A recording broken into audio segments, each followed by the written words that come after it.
Dando prosseguimento à série Pensamento Contemporâneo, vamos ouvir Ágnes Heller. Ágnes Heller é uma das figuras importantes do cenário filosófico atual. E seu pensamento voluntarista e cheio de esperança tem muito a ver com sua própria vida. Húngara e judia, ela sofreu invasão nazista em seu país e perdeu vários membros de sua família em diversos campos de concentração. Estudou filosofia na Universidade de Budapeste com Jorge Lukács e, após breve período de adesão ao sionismo, filiou-se ao Partido Comunista, do qual foi posteriormente expulsa por conta de sua reflexão independente. Viveu a Revolução Húngara de 56, tendo se exilado na Austrália e depois nos Estados Unidos. Atualmente divide seu tempo entre Budapeste, onde foi eleita membro da Academia Húngara de Ciências, e Nova York. Sua obra, associada ao esforço de renovação do marxismo e à importância política da vida cotidiana, foi publicada em quase todos os países. Ágnes esteve no Brasil, no Instituto de Medicina Social da UERJ, discutindo as relações entre ética, política e pós-modernidade. Ela analisa principalmente a condição política contemporânea e seu principal objetivo é reconstruir a unidade da modernidade diante da fragmentação pós-moderna, assim como encontrar um ethos que sobreviva a esse processo de fragmentação e possibilite formular alguns princípios morais de política democrática. Ágnes Heller desenvolve essas e outras ideias nesta entrevista concedida com exclusividade ao canal Universitário do Rio de Janeiro, por ocasião de visita entre nós, a convite do professor Jurandir Freire e realizada pelo professor Francisco Ortega, ambos do Instituto de Medicina Social. In your autobiography, The Affair of dem Fahrrad, which was published in Germany and is called The Affair of dem Fahrrad, you make clear that there is a strong link between your life and your work. If there is such a link, which were the decisive moments in your life that marked your work? There is a relationship between life and work in every philosophy. Once Nietzsche said that philosophy is in fact autobiography. Maybe it's a too strong statement, but every philosophical work contains something autobiographical. It can be in two ways round. First of all, the experience, the life experience will enter your philosophical thinking and speculation. On the other hand, if you already started to think philosophically, you will experience many things in your life through the mirror of philosophical speculation, or through the glasses of philosophical speculation. In my life, there were a few very terrible events which influenced very much my philosophy. One was the Gulag, and prior to this, it was the Holocaust. I wanted to understand how these things could have come about, how people could do these things to other people, which were the political, social, and which were the moral conditions for these terrible things to happen. Now, this basically influenced very much the choice of the topic of my philosophy. But later on, many other things went into my philosophy, and not just terrible things, but pleasureful life experiences as well. And since you know that you have read my Ethics of Personality, you know that first, in the second and third part, there are many things which can be described as autobiographical. In the third part particularly, I write about my grandmother, and I write about myself as a small girl, which has nothing to do with the terrible experience of my life, but it has something to do with remembrance, with memory, and with working through a past in philosophical terms. So in many, many ways, I think my life influenced my philosophy, and the other way around, my philosophy influenced the understanding of my own life. Yeah, I'm asking that because by reading your autobiography, I think that your work becomes more and more autobiographical. If you think, and for instance, the ethics of personality and your claim of the relationship between ethics and the personal philosophy and so on. That may be a little bit misleading. Obviously, in Ethics of Personality, I do something which you can describe openly autobiographical, because I put it down that it is myself and my grandmother, for example, whom I'm going to portray in the first part of the book. But in the previous books, where nothing was overtly autobiographical, other things were thoroughly autobiographical without having spelled out. For example, in the Renaissance Man, obviously no one really considers this an autobiographical work or a work which has anything to do with your life experience. However, it had to do with my life experience from two different respects. First, I made a trip in Italy, which was extremely difficult for a person who for a very long time hasn't got a passport to travel, and who later on believed that never ever in her life will he go outside Hungary. I wanted to keep the experience of Italy with me. I wanted not to forget the things I have seen, the things I appreciated and loved so much, particularly in Florence, but also in Rome. So I wanted to write about the Renaissance in order to preserve the impressions I had in Italy for me forever. On the other hand, it was a book on the Renaissance. It was at that time that Lukács and his group of students worked on what he called then the Renaissance of Marxism. That the concept of Renaissance was also an allegory. In my book on the Renaissance, I write about the process of secularization in which almost everyone was religious, but religion was not homogeneous. Everyone was religious in her or his own way, or groups in their own way. That was an allegory for what we call then the Renaissance of Marxism, that you can have a kind of Marxist thinking which is not dogmatic, which is not centrally oriented, which allows for entirely different ways of thinking, different kind of creeds.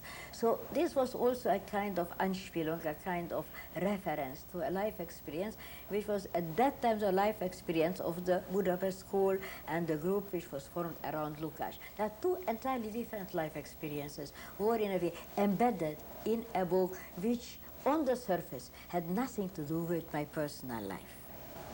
Then would you agree with Foucault, who once said that every book of a philosopher is a fragment of autobiography? I think so. I absolutely agree with him. And the more you want to hide it, the more it becomes fun. Kant, for example, wanted very much to hide the autobiographical elements of his philosophy. He wanted to be absolutely objective. But the more he has hidden it, the more it came out. The more it became evident that it is fragments of his autobiography. When the German army invaded Hungary in 1944, you were a 4 years young Jewish adolescent. How was to be a teenager in the Hungary dominated by the Nazis? The Nazi occupation lasted not long. It was for less than a year. That is, they marched into Hungary in March, and basically they lost power over Budapest in the 16th of January at the very place where I was staying. In fact, I was sure when the Nazis occupied Hungary that I'm not going to survive, that I am a dead on furlough in a way. So it's very difficult to describe a person in this period as a teenager, because we became adults in 2 days. That is, we jumped from childhood to entire adulthood, not just because we were responsible for ourselves, because somehow we are responsible for our neighbors as well. For example, I was responsible for my mother. Funny as it is that I really had a better instinct than my mother. So when it came to it, when we can be rescued from an impending danger, for example, not being deported, then basically I solved the problem with my instinctive decisions, whereas my mother learned during this time to follow me. She always followed what I told her to do. And this is what I mean, that you in a year you grow old, and you don't only grow up, you simply grow old. And then, of course, after the Russian troops came in, after the liberation, 16th of January, I was no one to support the family, and we were starving, in fact, because we had nothing to eat, and there was no one who could earn some money. Then I took a table from our apartment and a chair to the street, and then I I took different kind of commodities which were stolen by people from different kind of shops. The shops were looted. And this kind of things I sold to the Russian soldiers. In a way, I got 10%, but of course I cheated on the people who gave me this thing. They hadn't owned it anyway. They robbed looted the shops. So I sold them for more money. So this is when I see people, girls and boys, little girls and boys, selling different kind of things here in Rio or any other place of the world. I always think about myself because I was this kind of a kid on the street selling things for others in order simply to run afterwards when I was out of so-called commodities, running to the bakery shop to get a piece of bread because there was inflation and they paid me in money, the Russians paid in money, and if I would buy something the next day, I could not buy a loaf of bread on this money, so I immediately ran to the bakery. Sometimes my mother came down to my street and halfway I gave the money which I earned during the German occupation, where basically the stress that we are going to be killed anytime, any moment was stronger. You do not feel cold and hunger if you are under this kind of stress. You have to somehow save your life. But when it's over and you are liberated, then you feel that you are hungry, then you feel that you are... I think when the first time I was no more hungry, I was already 23 or 24. We were all constantly hungry. And we constantly freezing for a long time afterwards. But the situation still improved a little bit afterwards, but I had no teenagerhood, because then came politics, this politics, that politics, and then I read novels. In the novels, girls in my age were going to their first ball. They were interested in the boys and then the dresses they are going to wear, whether they should be short or they should be long. I was happy to have a pair of shoes, and there was somebody who didn't have one single pair of shoes, so I ran barefoot. And then they read novels about the teenagers who go before a mirror, look at their hair, and then have this wake up, and the dresses. I particularly memorized this thing. So it was a totally different world, the world of the teenagers, which I knew only from novels, because I never was in a ball. I went dancing, though I was a very good dancer. We never done dancing. I never could consider at that time what kind of skirt I wear. So I think this period of my life is left out. I jumped over it. I was never really a young girl, which never was really a young girl. Anyway, all my friends died. And this is a thing I have to tell you. All of my friends, my first love was killed. And we were a company of 4 girls and 4 boys. Among the 4 boys, 1 stayed alive. And about the girls, 3 stayed alive, only one was killed, 15 years of age, or less. Did many people die in your family? Yes, in the family many people died. The question is who remained in the family. My uncle was in prison, and he died in prison. My father was deported and died in Auschwitz, and many of our family members died at the time. Who was kept alive? My mother was alive, and my aunt was alive. They were alive. I mean, by aunt, I understand the sister of my father.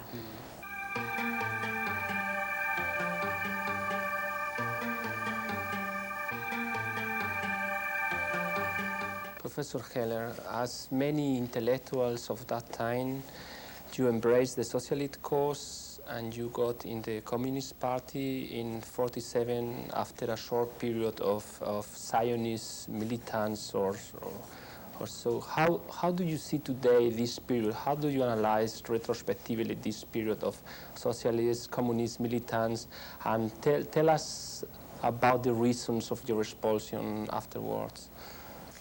There are many questions in one. The question is why I joined.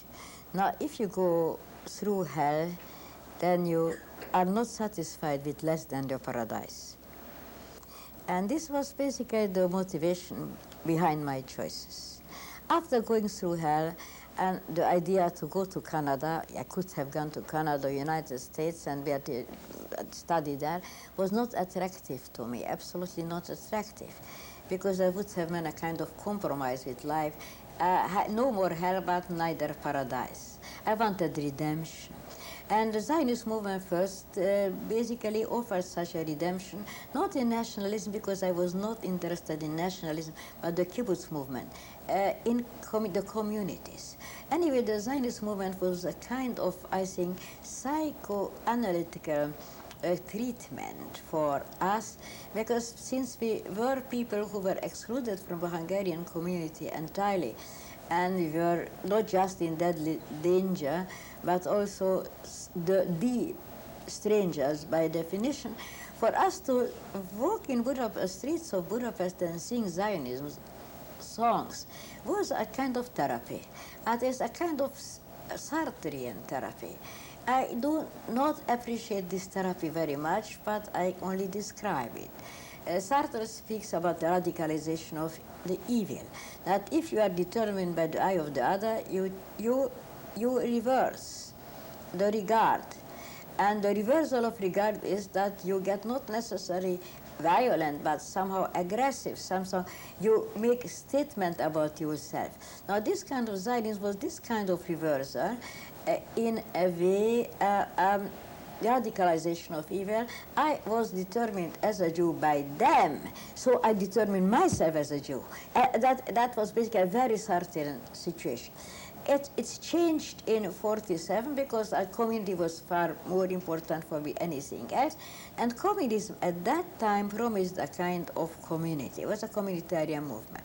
I was terribly, terribly lucky that I joined the party in 1947 and not in 1945.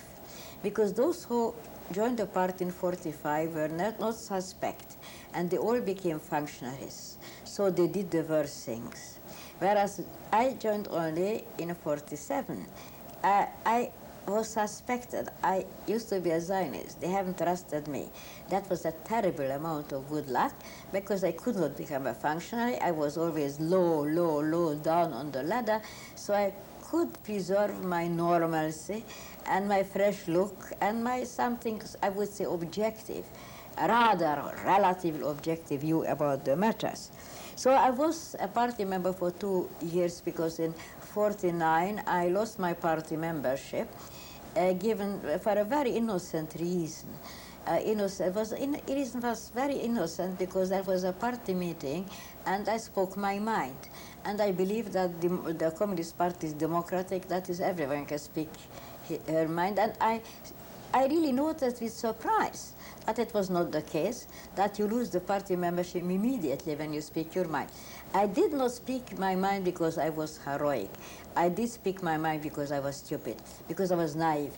I did not really consider the possible consequences. The consequences were bad, because I lost my party membership. At that time was dangerous. I could have been thrown out from the university. Somehow I was rescued. I was rescued by George Lukács, whose student I was already at that time, and who was protective at that time, protected me against my enemies, who were all wanting to expel me from the university as well. So I was kept at the university through Lukács and another Hungarian philosopher called Fogarsi. So in 2 years, I went through a period of being a believing communist till the period when I did not believe anymore in the Soviet kind of communism. But I still believed in the ideal of communism. That was a discrepancy. As I believed in the ideal of communism, I considered myself a communist, but I did not consider communism as communism. And maybe it sounds terribly ridiculous, but in my mind, they were not communists who were the communists. I was the communist who was not a communist. That is a little complicated issue, but this you must understand if you want to understand a word about what we were going through at that time. My friend, who was a good skeptical mind, told me about my then worldview, that in your mind the essence is right, even if all the appearances are wrong. And that was exactly my position, all the appearances. When I criticized everything that happened, but I still believe that is done in the wrong way, because essence is still good. It took me till 1953 till I realized that both essence and appearances are wrong. But 1953 was already the beginning of a kind of reform which ended up in the Revolution of of 56. As the same as Hannah Arendt did, you evaluate the Hungarian Revolution of 56 as one of the most significant events of this century. How do you saw that time, the Hungarian Revolution? How do you see it today? Interesting is there is no big difference between the way I saw it then and I see it now. When you ask, if you ask the same question about my opinion about the Communist Party, there is a terrible difference. Yeah. Because after 53, I realized that's a totalitarian party and that I have nothing to do with it. But it's totally different in the case of 56, because when I was enthusiastic about 56 while it happened, I was enthusiastic about a movement which I called revolutionary, which was revolutionary, which put an end to, at least I believe so, to the Russian occupation of Hungary, to foreign occupation of Hungary, and which opened the way to a democratic, free government. I appreciated extremely the workers' councils. I was very much supportive at that time, the concept of self-management. That's not the same thing as the councils, because the councils, which Hannah Arendt referred to, were basically political organizations of self-determination, but there were parallel institutions of self-management, which were rather economic organizations, wanted to take the factories into the hand of the workers themselves, that they should manage the factories. And the slogan was, we do not return land and factory neither to the functionaries nor to the capitalists. That was the only socialist revolution which the world ever saw. And this is still my point of view. That was the only socialist revolution in the whole world history, because they had socialist slogan, and socialism and democracy and freedom and liberalism were linked together. They appeared in concert there. And it was a popular movement because everyone was on the street. And it was a fantastic movement in one sense. All the prisons were opened. That is, all the people, robbers, murderers, etc., were let out. During the 10 free days, there was no one single criminal act in whole Hungary. No one stole anything. You could leave your things on the street. You would find it next day. No one was hurt. No flat was robbed.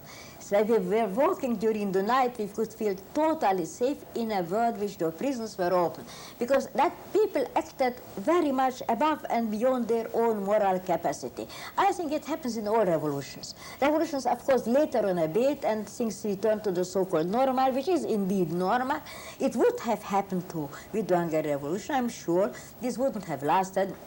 And even Hannah Arendt had illusions, because the workers' classes could have continued for a while, and later on would have been emptied out, and perhaps, I think, private property on the hand of foreign capital would have replaced self-management of the workers. In all probability, would have had a social democratic government, and normal social democracy, and people would become less and less interested in politics. And this is called normalcy nowadays, whether you like it or you don't like it. This is what the normal situation is all about. But as I formulate it in the following way, and now in a way, I found this formulation also in Marcel Proust. Marcel Proust tells us that every paradise is paradise lost. And I formulated after 56 that every utopia is the utopia of the past. Obviously, 56 remains in our mind as a utopia, as a model, but it happened in the past. It's the utopia of the past, not the utopia of the future. People cannot stay on this level of moral and intellectual sacrifice and selflessness. And after a while, people get tired of going constantly to meetings to discuss everything for hours and hours. They would prefer to go home, to read a book, to make love, to watch television, to play with their children, not constantly participating in meetings. After a while, people get fed up with it. Even if they like to do it, they believe it's not more important to do it. They will entrust a few people who are interested in politics to do the job for them, and the new layer of politicians will be born, who will take upon them the responsibility and the work to do the business of politics. So I think this would have happened also after 56, but it does not change the grandeur of 56. The grandeur which is there and which I still remember, if not with nostalgia, but still with love and with respect. Together with your husband, Ferenc Fehr, you emigrated to Australia in 1977. What were the reasons that led you to that decision to leave Hungary and to go to Australia, and what were your memories of this period? The reasons were very simple. There was a party resolution against our group, the so-called Budapest School Group, which is now called the Philosopher's Trial. And we lost our jobs. We had no hope to have jobs in any Hungarian institution, so we decided to emigrate. And the possibility to emigrate was not very much open. We had to show a job in order to get an immigration passport. And the first job which presented itself through the efforts of certain friends was a job in Australia, and this job was offered, this job was taken. We wanted to get out, and this was the way we could get out. I never regretted this chance. It was contingent that we went to Australia. Never regretted this contingency, because I felt myself very well in Australia. I discovered many things which I never came across in Hungary, that there are banks, that you can go to the post office, that you can post a letter, you don't need to have 3 and 4 stamps and permission from this and there, that you can post a letter without any kind of permission. It was great novelties for me.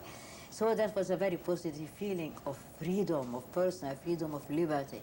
You could travel for the first time. That was the time when I formulated that Vienna is closer to Melbourne than to Budapest.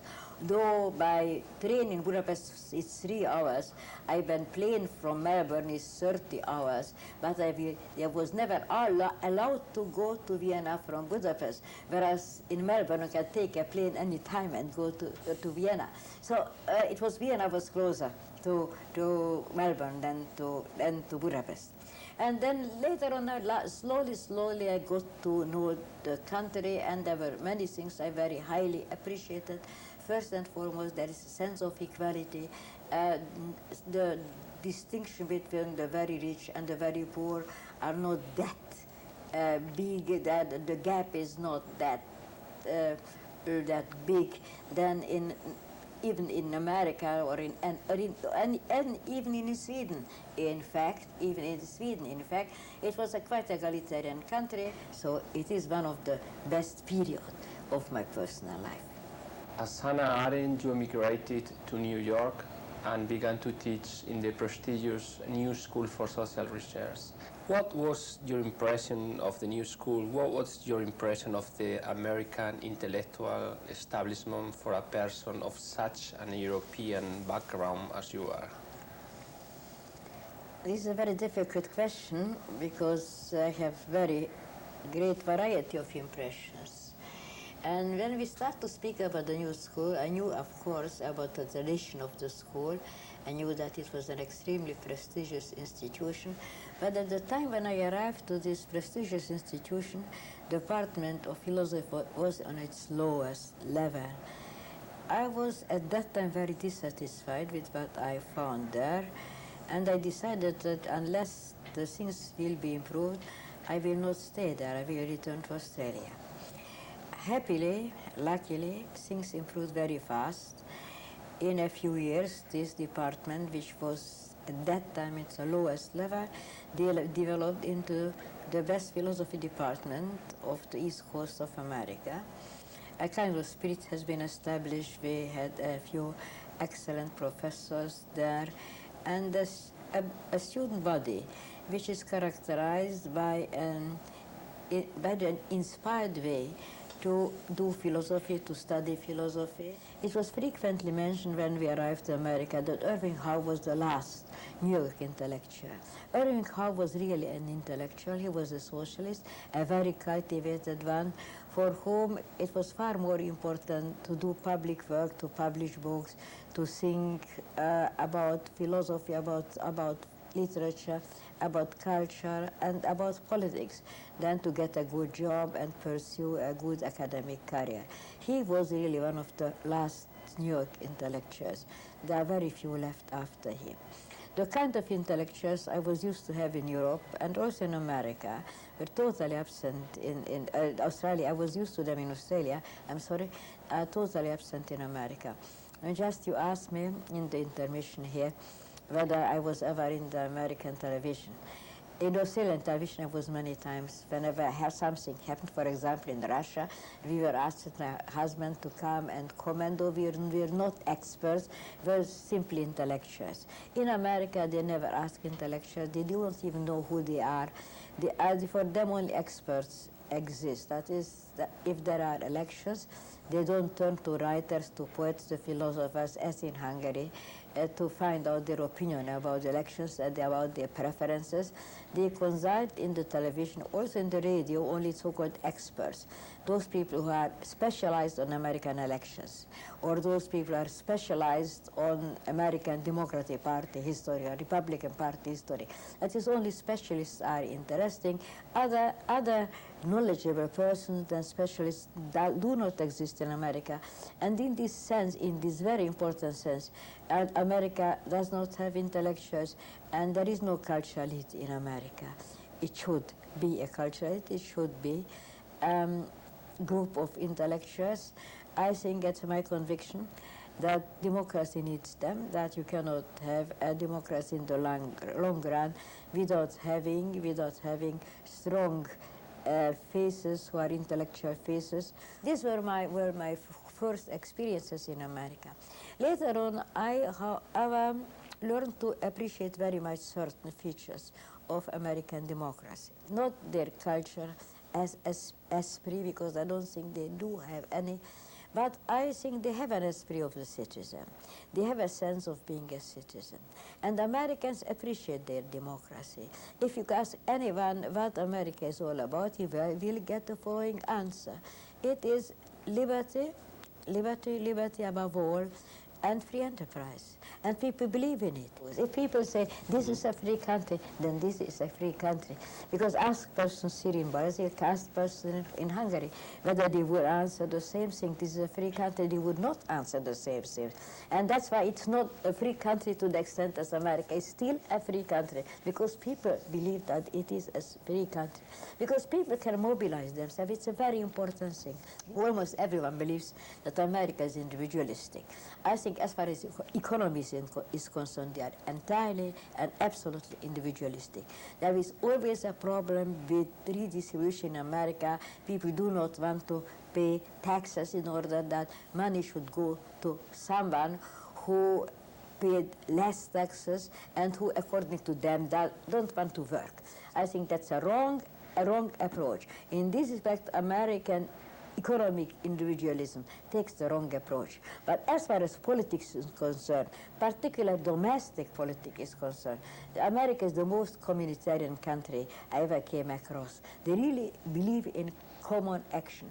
And common action, whether to the better or to the worse, will get results to the better or to the worse. Because you see, the anti-American committee was not organized by the state or by the president. It came about through common action, through communitarian action. The whole Cold War spirit was a communal spirit. It was not a spirit which was instigated or inspired by the state. It was inspired by the communities. And those communities can be extremely prejudiced. It can it can end up in riots or lynching people. That's also a popular movement, communitarian movement. As it can also end in an anti-Vietnam War movement, as it happened in the movement of '68. That is a constant communal action in America, which is related to different kind of issues, mainly single issue movement. The black American population, African Americans, could really get full right and protection of the Constitution was basically a result of public action and public movements. where the students and young people from the north went to the south and really they fought together with the blacks there in order to change, and they have changed everything. And they do not wait things happen to above. So I have very mixed feelings about America. I think there are things which I like, things which I do not like. And this hasn't changed basically in the last 10 years because I learned my lesson in many cases in the first 5 years of my stay in the United States. At the present time, you divide your time between New York and Budapest, where you returned in '91 after more than 10 years of emigration. How are your impressions of returning to Hungary after the fall of the Berlin Wall? I was away from this country for almost 17 years. I must feel a gap that I do not know this country anymore, and I should not behave as if I knew it. I should not behave as a person whom everyone knows. I should not behave as a rich aunt who returns from the United States. In a way, I have to start everything from scratch. And in the first years, I really accepted all invitations for talks in every provincial place, not universities, but libraries, all kinds of groups, discussion groups, liberal groups, all kinds of groups. Because I wanted to get to know the problem of the people. I wanted to get to know myself in these circumstances. I wrote in newspapers constantly about political issues, giving my judgment, offering my opinion, writing in magazines and journals, etc. So I made a strong presence in Hungary. And I started to change entirely my relationship to Hungary. Because my previous relationship to Hungary was a relationship of a philosopher. Hungary was a part of the Soviet Empire. Myself and my husband, we wrote theoretical books about the Soviet system. Hungary was part of the system that we wrote political theory or sociological theory about the Soviet system. That was over. I realized that from this moment on I behave as a citizen, not as a philosopher, as a citizen. I make interventions into political issues as a citizen, as all other citizens. Of course, this is an illusion because I am a citizen who has the capacity to formulate my ideas and to have the capacity to formulate it in a way which is a way of a philosopher. I cannot get rid of this. Still, I did not want to contribute as a philosopher, not as a university professor, not as a professional, certainly not, but as a citizen. Of course, by mobilizing all the kind of capacities which I already acquired. This is what I've done in Hungary. I think I succeeded. I jumped the abyss. I'm over it. People know me, I know people, and I know what's all about in Hungary. And now I intervene not as frequently as used to, because I think I intervene now when I feel that something is very, very important, very decisive, and my voice is needed. Otherwise, I think others will do the job, and not very important for me to write constantly newspapers, daily papers, and so on and so forth. I don't do it anymore. But this was a very important experience. I think I'm at home, but I'm very, very pleased also that I also remained in New York. I like this situation that half a year I spent in New York, because in New York I have a life which is the university life, which is the new school, which is the life in philosophy. I live in philosophy with my students only in New York.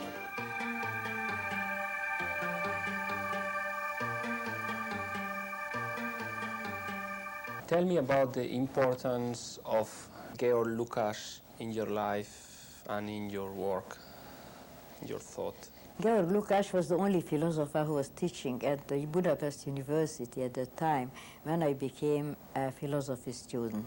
In fact, I would have never become a philosophy student without Georg Lukács.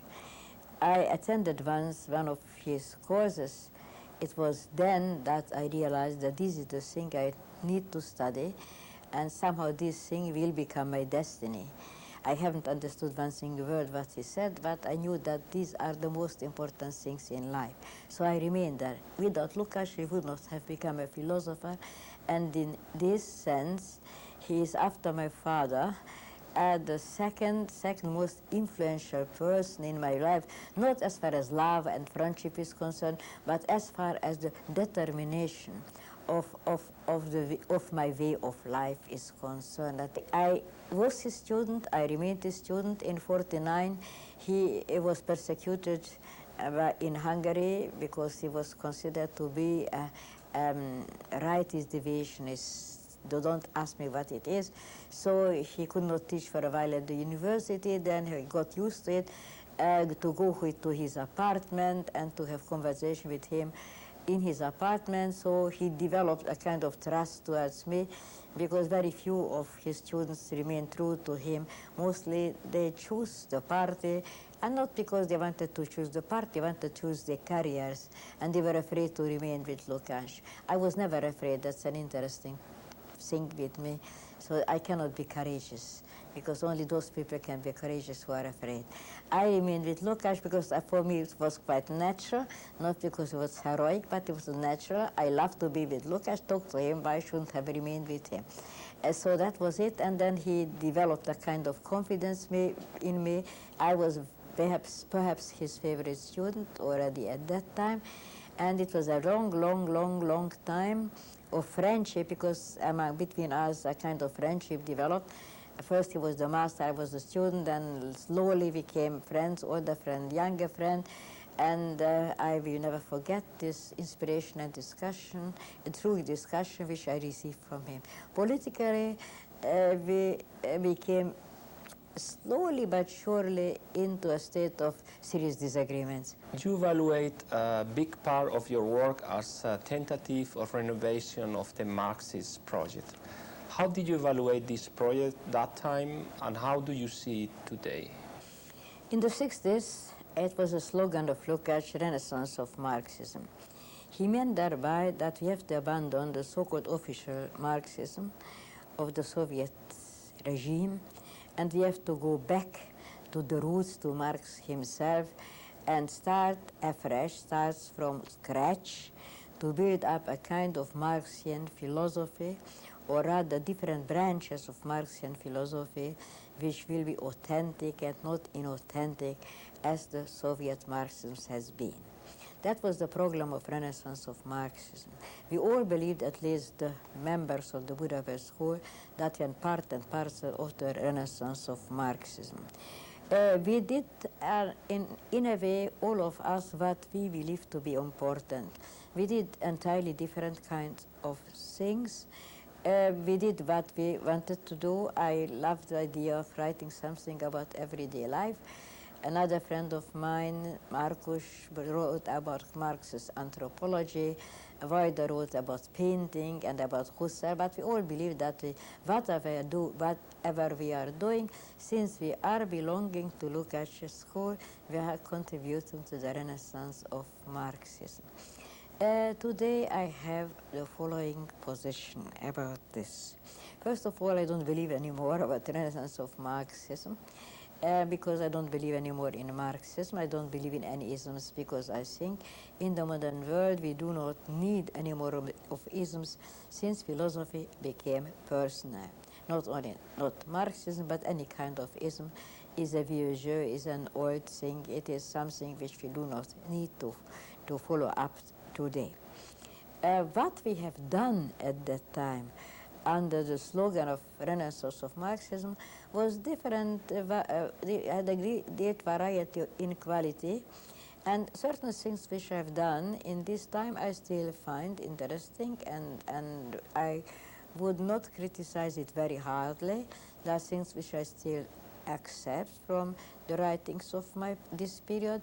There are things which I do not believe in anymore from the writings of this period. So I have no general judgment about what we were doing at that time. I would make different judgment concerning and considering this or that, this kind of work. This is basically my opinion. You belong to a series of thinkers committed with the critique of the totalitarian systems of the 20th century. What is the contribution of your work for the understanding of the totalitarian systems? We have written a book together with my husband, Ferenc Fahira, my friend, György Markus, about dictatorship over needs. We described the operation of the Soviet totalitarian system in this book. I still believe that the second part of it, in which I described the politics of the Soviet totalitarian system, is a fair and good description of this system. But totalitarianism is not just Soviet type of totalitarianism. There are different kinds of totalitarian societies. Nazi system was a thoroughly totalitarian system. There, of course, there are discussions about whether a Mussolini system can be called this fascist system totalitarian or not. Although the word totalitarian was invented by Mussolini, or he was the first one who applied it, although positively, on his own regime, there are serious doubts whether his system can be called totalitarian. In my mind, totalitarian is a regime where pluralism is outlawed. I would define totalitarianism in this way, the outlawing of pluralism. Of course, there is no modern society in which there is no pluralism, because there is everywhere pluralism, but a totalitarian system is a system where the leaders, the parties, the leaders of the parties decide, they make the decision what is going to be outlawed and what not. For example, in Hungary, there was a time it was in 1952, where the culture secretary of the party told in a meeting of the writers that we should not tolerate love poetry because it depicts private life and nothing to do with politics. It's apolitical and anti-political. It depends always on the party what is outlawed and what is not outlawed. This is, in my mind, still the best definition of totalitarianism. This is why I'm not sure whether fascism, Mussolinism, so to speak, was a totalitarian system, given that there was royalty and there was the Catholic Church, so there were it was a kind of pluralist situation. That is, not every power was concentrated in the hand of the Italian Fascist Party and the Fascist Committee. And because, for example, religious services were independent. Whereas in a real totalitarian country, what kind of religion is tolerated, to what extent, when will be the churches closed, and when they will be opened, this is all decided by the party and by the leaders of the party, because everything which is concerned with ideology, directly or indirectly, is controlled by the central authorities. In a sense, in one single sense, the Soviet Party was the most totalitarian, and the Soviet society was the most totalitarian, because even in economy there was no pluralism. That every economic decision, the economic system itself, was controlled by the central authorities, by the party and by the ruler of the party. That was basically a kind of maximum function of a totalitarian arrangement. One of the key concepts of your moral theory is the concept of existential choice. Could you please explain a little bit this concept and the role it plays in your theory of morals? That's very difficult in such a short time. I took the concept of existential choice from the Danish philosopher Søren Kierkegaard. Very briefly, it means the following: that a person chooses oneself, and since she chooses herself, from this moment on she becomes what she is. What does it mean to choose oneself? It means to choose everything what we are, to choose our bodily constitution, our mental capacities, our moral and emotional predispositions, to choose our parents, to choose the world in which we were born, the country, and everything. We choose ourselves entirely. If you choose yourself as a decent person, that means the following: I am this and this person, together with everything what I am a decent person, and I'm going to become what I am.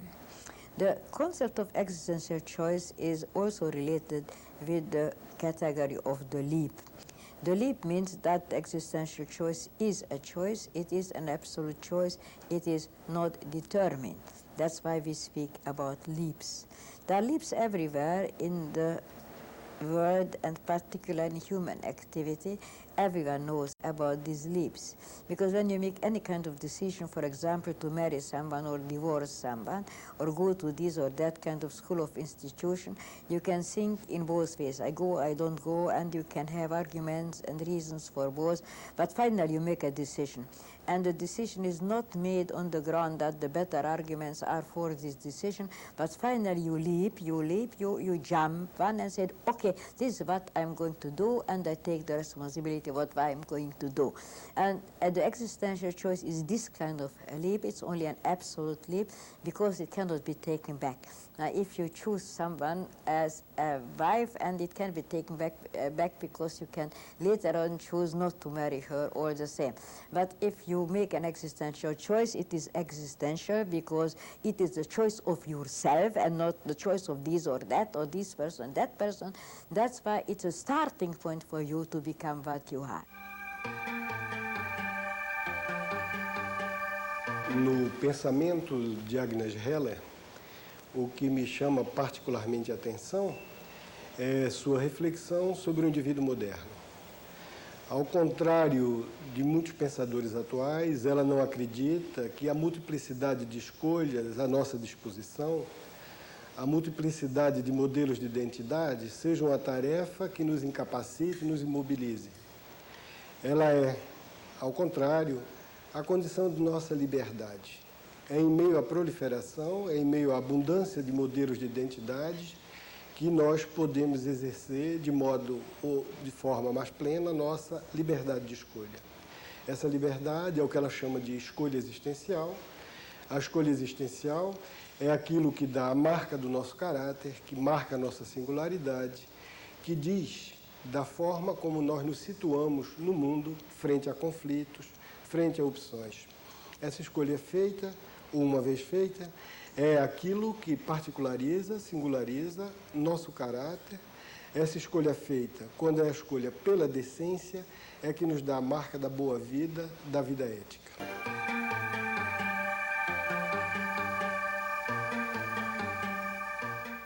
Together with your husband, Ferenc Fer, you wrote a series of papers collected under the title of the postmodern political condition, where you try to recover some significant elements of the modern project.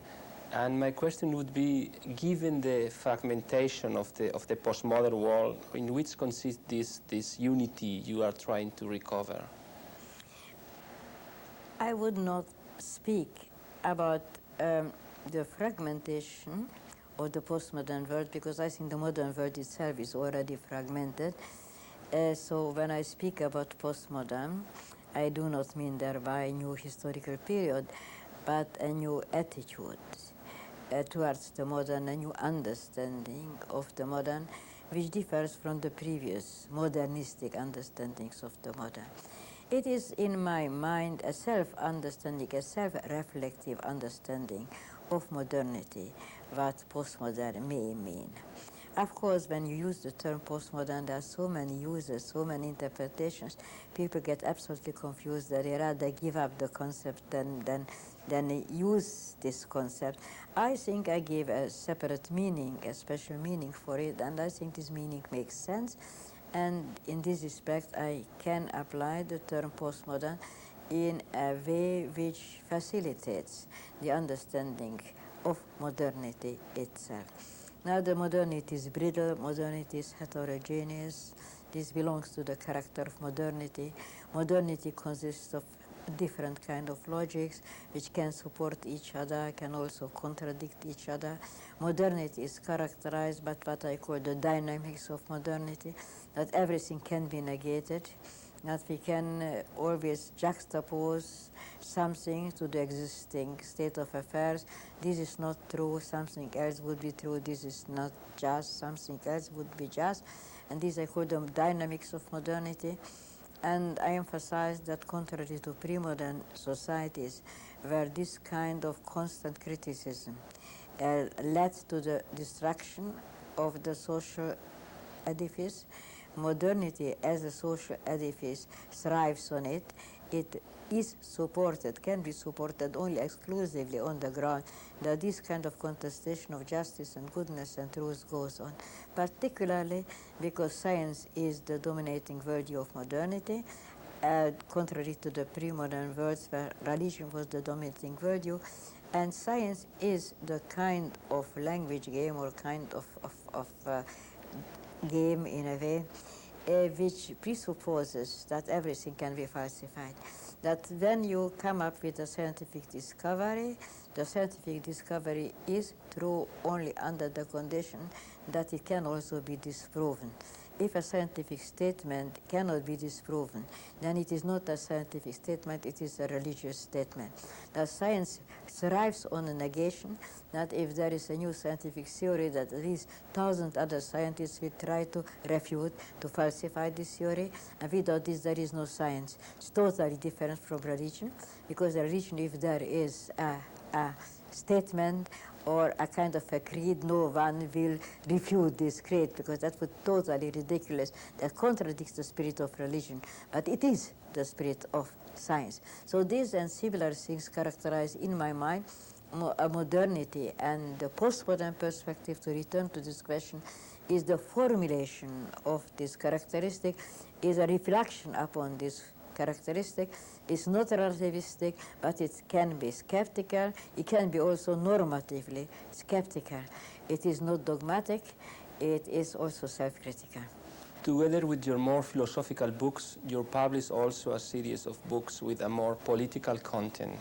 In doing so, you belong to a series of thinkers like Foucault, Habermas, Derrida, and Rorty, which can be considered are engaged intellectuals.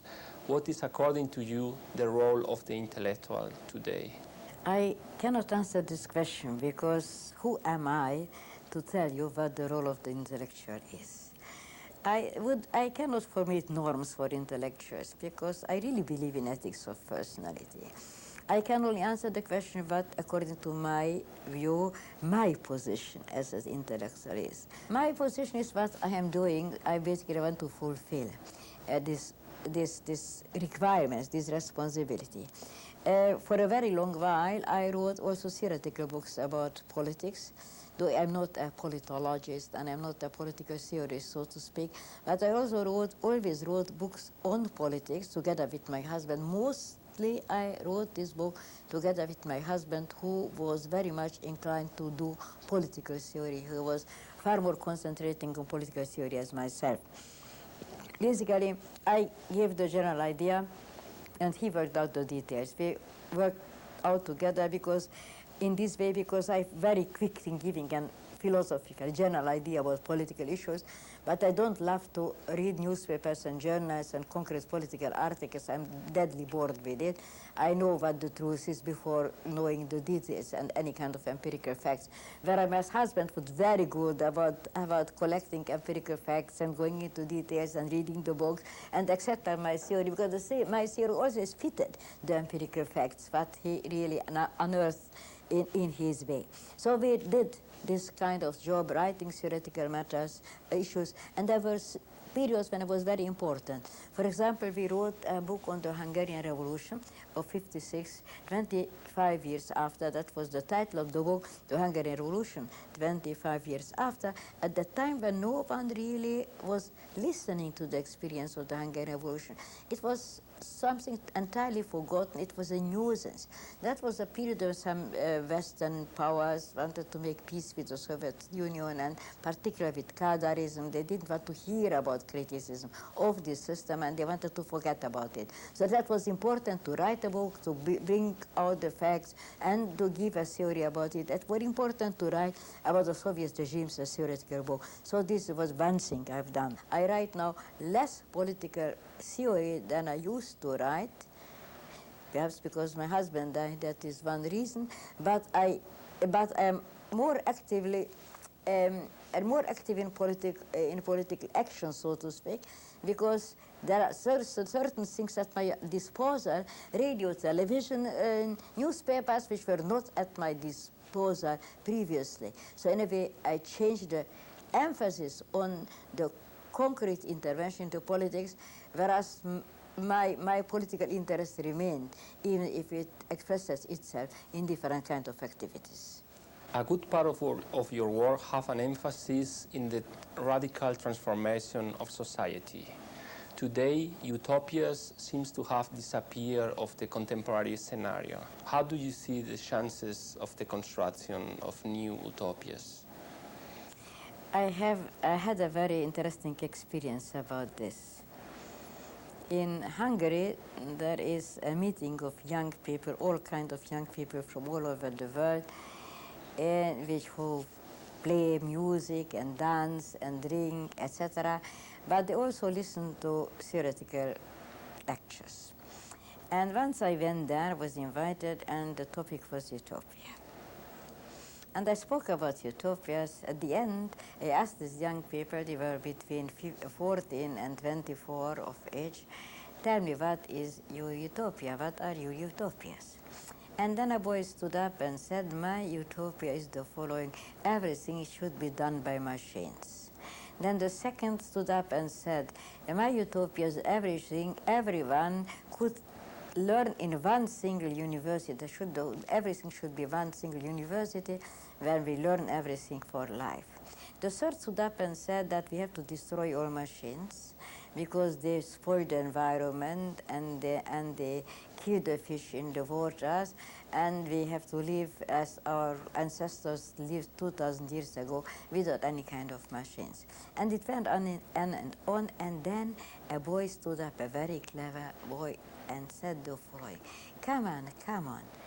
It turns out that we do not have utopias at all, because whatever we talk about is always about technology.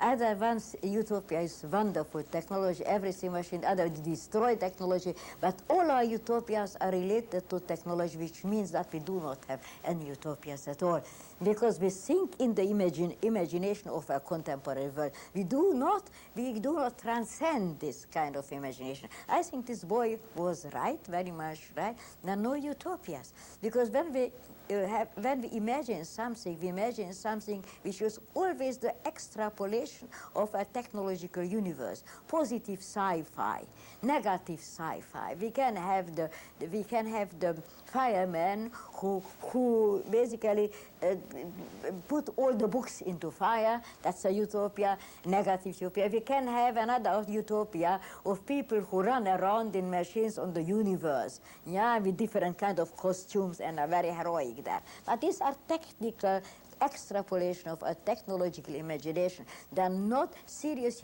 utopias, because we cannot imagine anything beyond our horizon. We never had utopias. This is, I wanted to tell you, we only believed that we had utopias, because the development of forces of production is not a utopia. These were not utopias, they were always extrapolation of present situation, because we cannot imagine anything which is beyond our horizon. Jules Verne was the greatest utopian. He imagined certain things which came true 1 century after. These are not utopias. They are predictions. They are not utopias in the sense as we believe that they are utopias.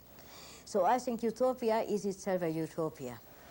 And that is basically to think within the framework of our horizon, to ask the question what the future of our generation or the next generation may bring, and to work on the betterment of the situation of our and of the next generation. That's all. Now we are coming to our end, and I'd like to ask you a question about this country, about Brazil. You've been here for a couple of times before. You know a couple of cities, Brasilia, Rio de Janeiro, São Paulo, Florianopolis. Just tell us a bit about your impressions about Brazil. It is very difficult to speak about the impressions about Brazil, because in order to get even impressions about the country, you need to live there, you need to stay there. I got my first impressions about the United States when I already lived 5 years in the United States. And even now, I would say I have impressions about certain parts of the United States, but not about the United States in general. About Brazil, I can say that much, that I visited different kind of places, different cities. I had different impressions in these different cities, even superficial impressions.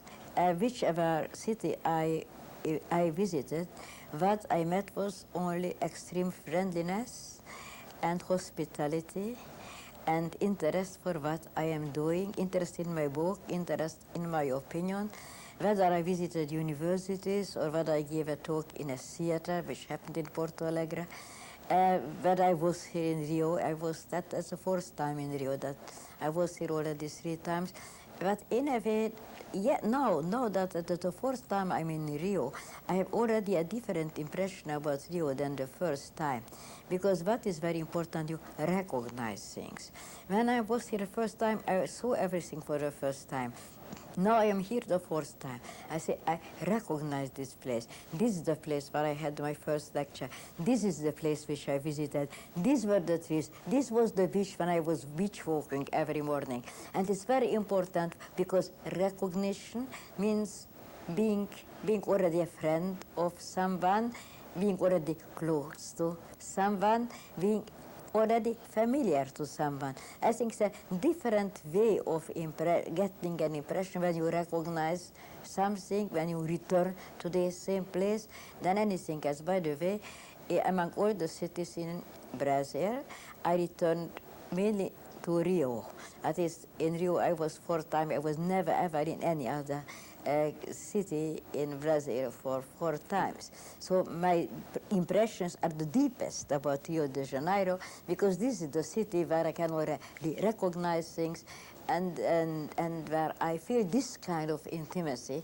I still do not feel about the other cities, although I met there also the kind of friendliness and hospitality and interest which I described and which makes me a friend of Brazil.